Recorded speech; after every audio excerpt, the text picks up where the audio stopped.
I think innovation comes in a few ways, and Todd and I working together in the federal government really kind of translates to three things. It's policy, people, and permission. On policy front, it's thinking about how do we inspire the art of the possible, describe to people what can actually happen in government, bring private sector best practices to government. On people, it's bringing in not only new people and encouraging people fresh out of college or private sector innovators to take a rotation in government and work through that, but also unleashing the people inside government by giving them permission to innovate, taking the great work that's happening at the agency level and unleashing that across the whole of government by just giving them permission to do so, something that has been limited in the past. And a couple of just phenomenal examples of this are, so first of all, we've just launched the Presidential Innovation Fellows Program. And this aims to bring in amazing citizen innovators to work with amazing government innovators and people mashups and small agile teams that aim to deliver results on 5 game-changing projects in 6-month sprints, with the sprint starting in July.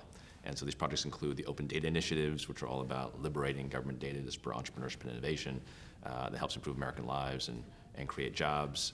MyGov, which is about creating a single system, rapid prototype of a single system via which citizens can interact with the whole federal government and actually get the information and services and resources they need brought to them. One called Blue Button for America, which aims to take the phenomenal work that the VA, DOD, and Medicare have done to enable veterans and Medicare beneficiaries, members of the military, to get access to their own personal health data and to encourage private sector adoption of that same capability so that more and more Americans get access to their own information electronically from a health standpoint. RFPEZ, which aims to create a prototype process and platform that makes it much easier for the federal government and for startups and innovative high-tech small companies to do business with each other, which actually opens up the federal government as a marketplace for those startups, but also actually gives the federal government, very importantly, access to the low-cost, high-impact solutions those companies can deliver.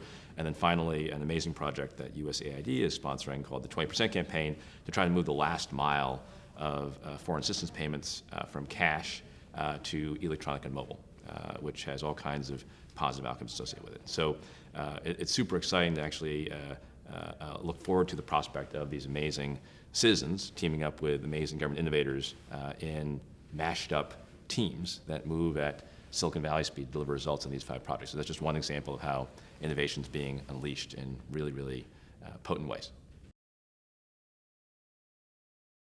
One incredibly exciting trend that we're seeing is a real embrace of open data and open innovation. And we're doing our part, of course, through the digital government strategy and the open data initiatives to essentially liberate the data from the vaults of the government in machine-readable form and making that available to the public and to entrepreneurs and innovators as fuel that they can use to power all kinds of new products and services that improve the lives of the public and generate economic growth. So this is inspired actually by models from the past, like when the government liberated weather data and made that freely available, which then spawned the Weather Channel and Weather.com and iPhone weather apps and weather insurance, or when the government in the 80s liberated access to the global positioning system, which now, of course, powers everything from the nav system in your car to Foursquare to precision crop farming and everything in between. In fact, actually, the liberation of GPS alone is estimated to last year have contributed about $90 billion in economic value to the U.S. economy. So, and I think weather and GPS are just the tip of the iceberg when it comes to liberating government data to spur entrepreneurship and innovation. And we're actually now pursuing open data initiatives to replicate that weather and GPS play in the health space, in the education space, in the energy space, public safety, and more. And then on top of that, one of the things we're seeing is that it's not only the government who's actually doing this, it's actually the private sector doing it as well. So the public-private collaboration that's emerging around Blue Button to enable Americans to get their own health information electronically is very exciting. There's an initiative, public-private, that is cloning Blue Button in the energy space called Green Button, where utilities, now serving about I think 31 million households and businesses, have committed to let those households and businesses download an electronic copy of their own electricity usage information, which is already actually live for about 12 million households and businesses. And so that's very exciting. There's a public-private collaboration emerging around what I might call Red Button, or My Data, in the education space, where folks will be able to download electronic copies of their own financial aid information or their own transcript or assessment information. And that data can then be uploaded by consumers, by students, by patients, by businesses into a growing array of applications and services that will be developed that will help you do everything from better manage your energy bill, to find the right college for you, to find the right physician, better manage your own care, so on and so forth. So it's very, very exciting to see this open data, open innovation movement really take off. And to build on that, one of the exciting things we're seeing in trends in innovation is the embrace of these innovative technologies, innovative methodologies inside the walls of government. We're starting to see agencies really look at open data as the new default, the way we actually build our systems and consume data, use it internally and disseminate it to the public, are being done in machine-readable ways that provide these platforms for innovation on the outside. We're also picking up a lot of steam on things that we've started to somewhat take for granted in the private sector, but are somewhat new to the public sector, around agile development, modular development, building things in a new way. We're starting to see lots of momentum in the federal government on doing those sort of things. And then the third is the embrace of, I'd say, mobile and the consumerization of technology and the impact that's had inside the walls of government is really a step change. I mean, even in the last 3 years, the pace of innovation around mobile and related technologies has been increasing, faster than Moore's law, and picking that up in government is something that now agencies are starting to embrace, looking at, not only how do I deliver services to the American in the most effective way, but how do I do that on any screen size, any time, any place, any device. And so we're starting to see lots of momentum there as well.